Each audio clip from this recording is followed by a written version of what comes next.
Another secret to a story collector is not only do you press into people's dreams and ask questions about their dreams and hopes and longings, but another arena is sort of life history, is what I call it. So when I'm sitting with people or trying to get to know someone, I think about, okay, what's this person's story and how has it evolved? I mean, it's like their story is an open, an open book, right? And that you're reading the different chapters of their life. And so you begin to draw out different things about, family history or spiritual history. And in the process, we begin to discover the experiences that reveal this person's unfolding plot and the characters in their story. I mean, who were the heroes? Who were the villains? Where was their rescue? And where was their abandonment? Where was their great love and sacrifice? Where was their neglect and mistreatment? I mean, there's all different, layers to this. I mean, how did their successes or maybe their failures shape their quest in their life?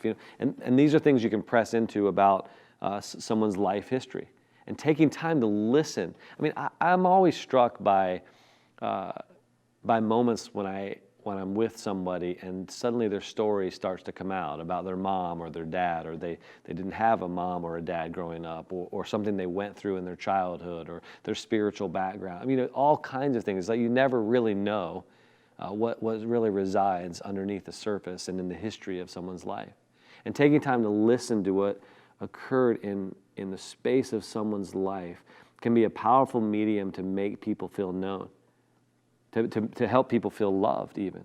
And whether it's someone we've been entrusted to lead, a person who sits next to us at work, or someone we call a friend but whom we've never even asked about their past. I mean, it can be a whole array of different people, but people's life story is the context where their lives are formed and transformed. There are different ways to approach, people when you're interacting with them, but everybody has these elements of their story that quite frankly, they want that part of their story to be known. Maybe not all of it, but at least some of it. And there's aspects of our lives that's true of us too. These things shape our identity. These things shape the trajectory of our life. That they make us who we are, the goods and the bads. And the weight of our responsibility, again, is not to draw out every detail of someone's past, but to identify their most defining moments in their story, to focus on that. And one way that I've zeroed in on getting to know people's life story is through the context of team development.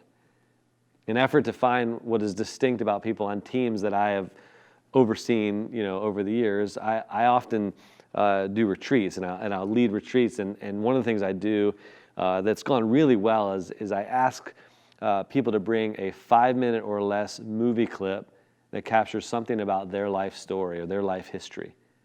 And over and over again, people bring, these clips, and sometimes there's tears, and often there's laughs, and a whole bunch of other things. And I've, seen people bring movies, everything from Shawshank Redemption to Pride and Prejudice to The Karate Kid to Nacho Libre.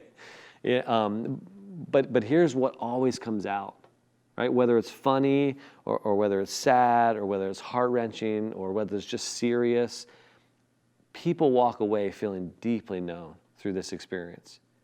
And it's something that I've learned to do over time because it frees people to step into their story, to share their story, for us to hear their story and to see some of their uniqueness and some of what they've been through. And there's these bonds that are created, these relational bonds that always, always, always changes the dynamics of that team for the good, for the better. And we refer back to even those moments along the way as these teams grow and develop over time, months, and even years down the way.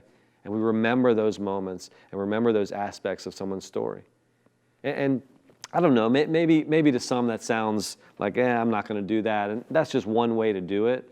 But what I'm trying to get at here is there's something potentially powerfully bonding when you have part of your story, especially vulnerable parts of your story, shared together, that it establishes stronger relationships and stronger bonds. So if you want to get to know somebody, if you want to express love, lean into not only their dreams and trying to get to know that part of them, but also their life history. If you do, you'll be on your way to increased relational intelligence.